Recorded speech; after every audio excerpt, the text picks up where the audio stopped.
La lectura está tomada de la carta del apóstol San Pablo a los romanos.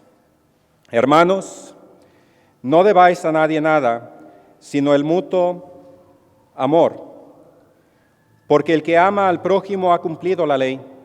En efecto, no adulterarás, no matarás, no hurtarás, no cometerás, no dirás falso testimonio y no codiciarás.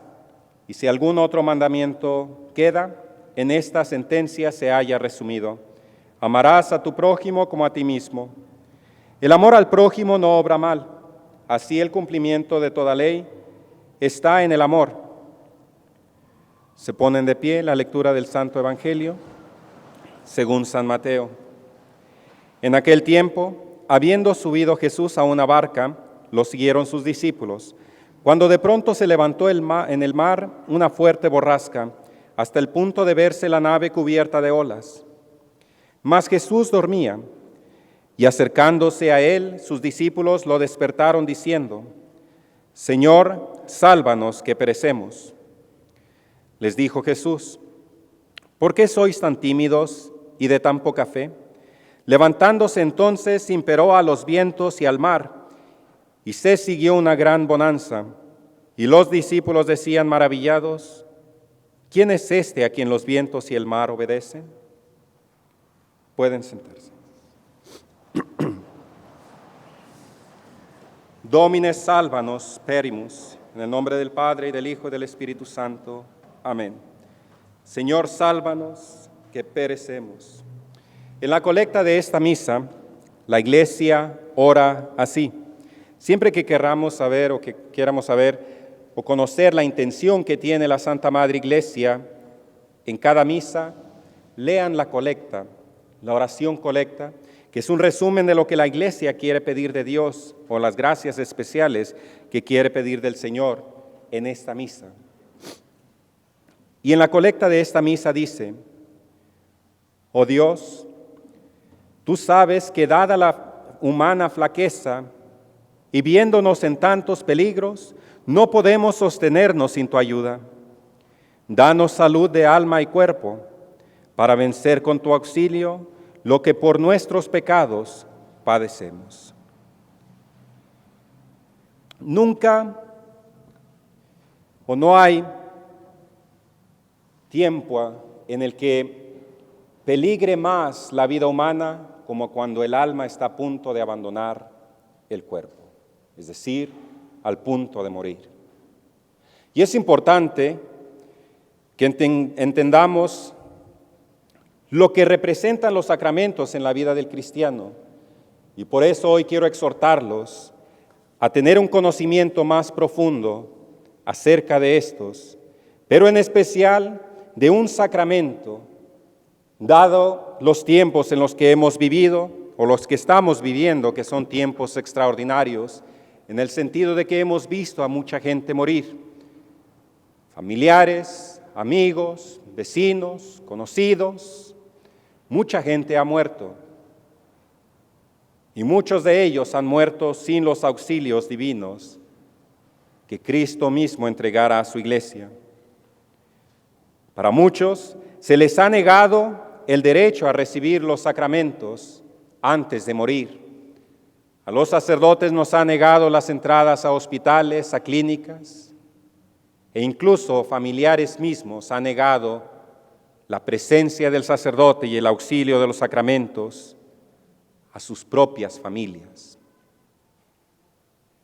Y esto es una gran tristeza, porque Cristo instituyó los sacramentos para conferir gracia y para darnos ciertos auxilios en los momentos decisivos de la vida.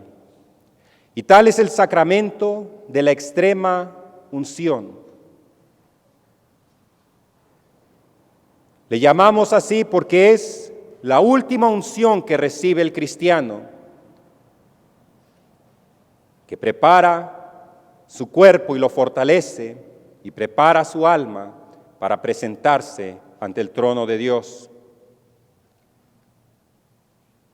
La primera unción es la que recibió el día que fue bautizado, hecho hijo de Dios, miembro de la iglesia, y se le confirió la gracia por primera vez.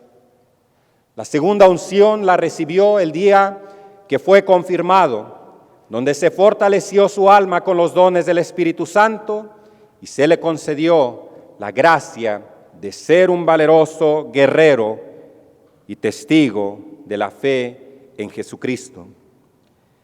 Y la última unción o la extrema unción se da cuando el cristiano está enfermo de gravedad y su enfermedad es de muerte, para preparar su alma y preparar su cuerpo o darle o restituirle la salud. El apóstol Santiago dice en su carta: ¿hay alguno enfermo entre vosotros? Que llame a los presbíteros de la iglesia para que oren por él y lo unjan con óleo en el nombre del Señor. Y la oración de la fe sanará al enfermo, y si tiene pecados, le serán perdonados. Vemos por estas palabras del apóstol Santiago la importancia de este sacramento, que nos exhorta a que si uno de nosotros se enferma, lo primero que debemos hacer es llamar al sacerdote para orar y ungirlo. Y por medio de esta unción, instituida por Cristo como sacramento, se puede restaurar la salud o se pueden perdonar los pecados de la persona. Muchas veces lo que sucede es que los familiares actúan con una falsa caridad y no llaman al sacerdote sino hasta que ya es demasiado tarde, cuando la persona o ya murió o la persona ya cayó inconsciente y no se puede confesar. Y en ese momento, si la persona ya ha muerto, es inútil porque no se le puede administrar el sacramento. Y si la persona cayó inconsciente y no puede confesarse, el fruto del sacramento no sería el mismo. No sería el mismo que si aquella persona, estando consciente, pudiera confesarse, arrepentirse de sus pecados y pedir de viva voz el perdón a Dios y la gracia y su misericordia. Nosotros cometemos pecados a través de los sentidos, pecamos. Y en esta unción o en este sacramento se unge los órganos o las extremidades que representan esos sentidos: la vista, el olfato, el oído, el gusto, el tacto y los pies. Y esto pidiendo de Dios perdón por todos aquellos pecados cometidos por la vista. Y en cada unción, aunque son 5 unciones las que se hacen, todas constituyen una sola unción, pues forman un solo sacramento. Y en cada unción el sacerdote va haciendo esta oración: por esta sagrada unción y su piadosísima misericordia, perdónete el Señor cuanto pecaste por los ojos, por el olfato, por el oído, por el gusto, por el tacto y por tus malos pasos. Y he aquí la importancia de llamar al sacerdote cuando todavía hay tiempo. He aquí la importancia de recibir este sacramento cuando todavía se puede hacer conscientemente. Y aquí la importancia de que los cristianos acudan a Dios en el momento decisivo de la vida y llamen al sacerdote cuando un ser querido está enfermo, y enfermo de gravedad. Pero muchas veces no es así, sea por la ignorancia del pueblo católico o por la falsa caridad para con el enfermo. ¿Quién puede recibir este sacramento? Este sacramento lo pueden recibir los bautizados solamente. Pero solamente el bautizado que, habiendo podido pecar, está gravemente enfermo y que tiene intención de recibirlo. Por lo tanto, han de cumplirse 4 condiciones para la administración y recepción de este sacramento. La primera es estar bautizado. No se puede dar el sacramento a un no bautizado, a un pagano, porque el bautismo es condición para todos los sacramentos. La segunda condición es que el bautizado haya podido pecar, porque este sacramento ha sido instituido para borrar el pecado y sus consecuencias. Por eso, no se puede administrar este sacramento a alguien que no ha alcanzado el uso de razón. Por decir, un niño, un bebé, que no tiene conciencia de pecado, ni sabe distinguir entre el bien y el mal. Tampoco se puede administrar a una persona que esté mal de sus facultades mentales de nacimiento, porque no tiene uso de razón y tampoco sabe distinguir entre el bien y el mal, por lo tanto es incapaz de pecar. Se debe administrar a los niños que han alcanzado el uso de razón, esto es, a los 7 años, según dice la Iglesia, a los 7 años. Y puede, en casos extraordinarios, puede administrarse a un niño menor de 7 años si éste ha dado muestras de tener el uso de razón.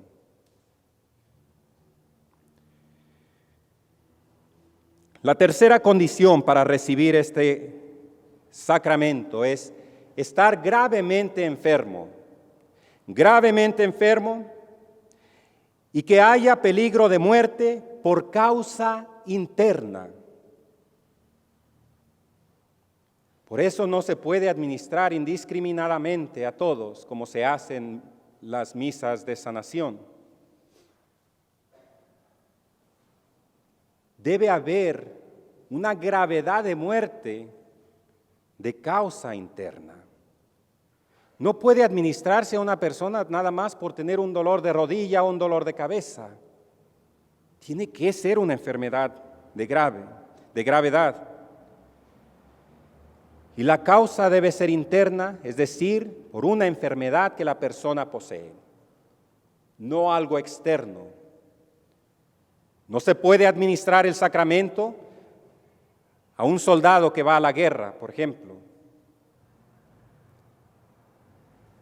No se puede administrar el sacramento a una persona que está condenada a muerte, porque no hay tal gravedad interna.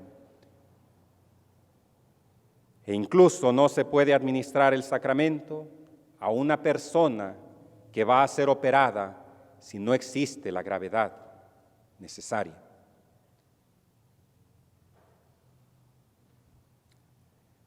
En tal caso, solamente si por alguna condición que la persona posea, que pudiera poner en riesgo su vida al momento de la operación, entonces se administraría el sacramento, como es el caso de una operación de corazón abierto.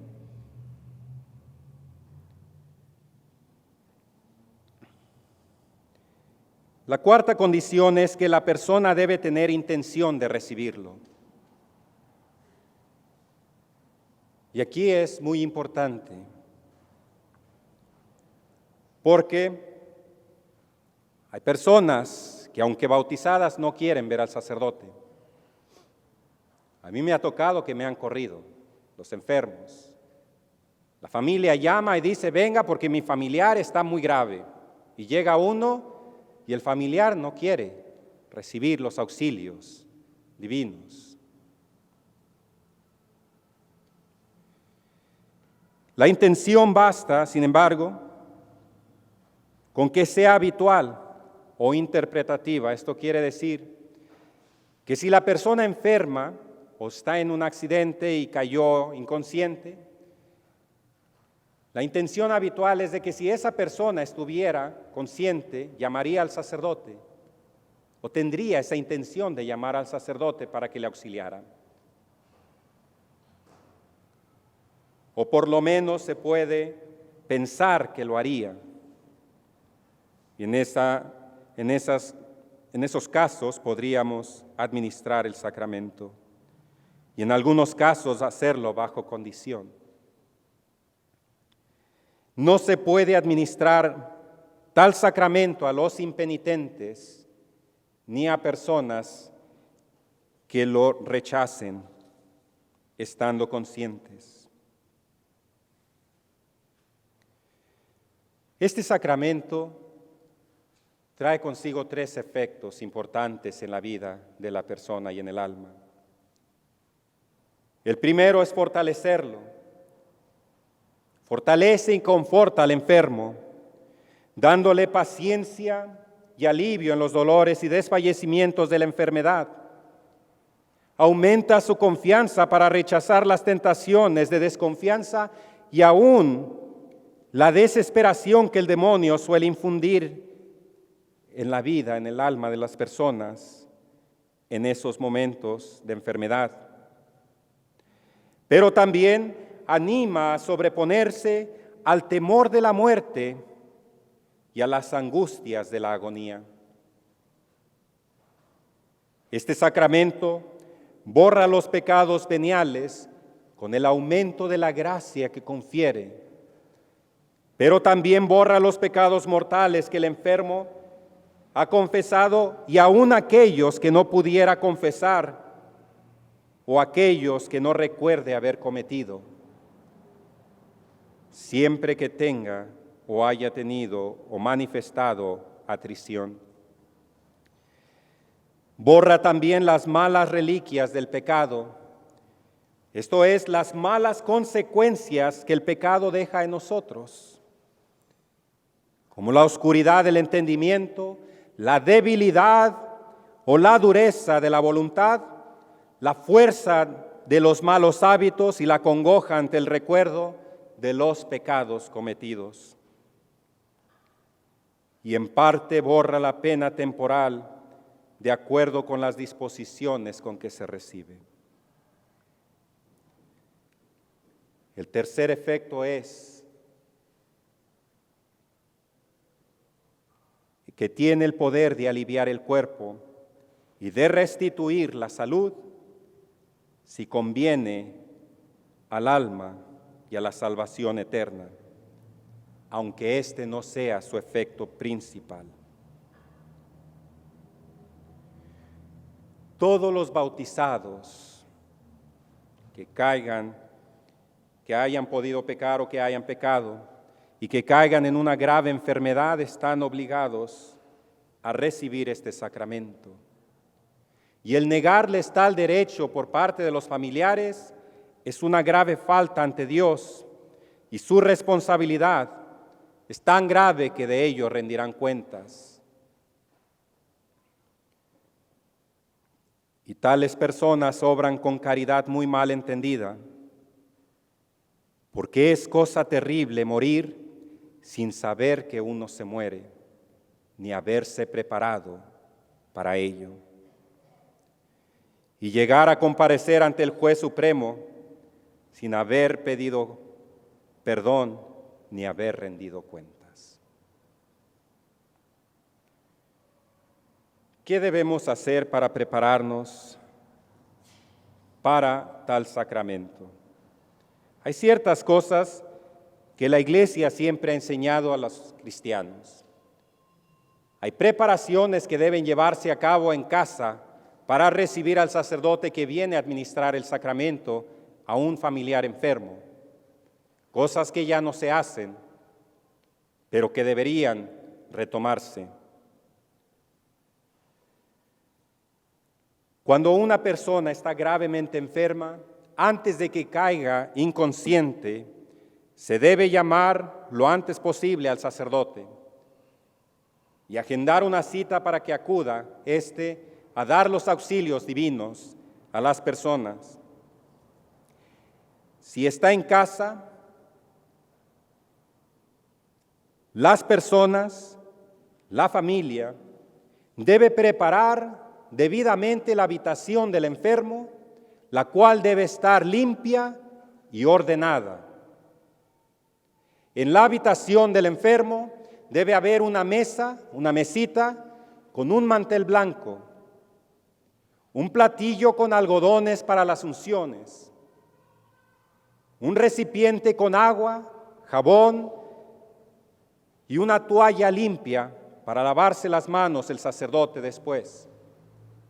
Sobre la mesa debe estar un crucifijo con 2 velas encendidas. Y si hay peligro, ya que el enfermo pudiese tener o estar recibiendo oxígeno, las velas pueden estar apagadas, pero no obstante deben estar presentes. En la misma mesa debe haber un vasito con agua que utilizará el sacerdote para purificarse las manos, los dedos, después de haber administrado la Sagrada Comunión. Al momento de llegar el sacerdote a casa, todos los miembros de la familia deben recibirlo. Si el sacerdote trae el sagrado viático o la Sagrada Comunión, deben recibirlo de rodillas y el padre de familia deberá portar una vela encendida que representa la presencia real de nuestro Señor en el hogar. Al llegar el sacerdote, dará un saludo y dirá: paz a esta casa, a lo cual todos responden y a todos sus habitantes. Después rociará con agua bendita, hará unas oraciones a los presentes y el hogar. Poniéndose todos de pie, el padre de familia o la persona mayor o responsable del hogar guiará al sacerdote hasta la habitación o al aposento de la persona enferma. Si ha de confesarse la persona, deberán todos salir de la habitación y dejar al sacerdote a solas con él o ella. Después podrán entrar y participar de la administración del sacramento.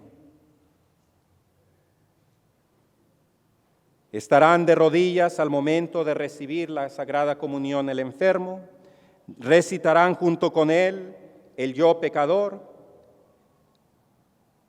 y después participarán de las unciones o de la extrema unción. Habrá unas oraciones y finalmente, si el sacerdote lo considera prudente o en el momento oportuno, administrará la bendición final e impartirá la indulgencia plenaria en artículo de muerte a la persona enferma. Después dará la bendición a todos los demás presentes y se retirará. Esa es la manera que ustedes deben prepararse para recibir al sacerdote y recibir su familiar o la persona enferma el sacramento de la extrema unción. Y era necesario que en este día yo les recordara y les exhortara de esta necesidad urgente que hay de conocer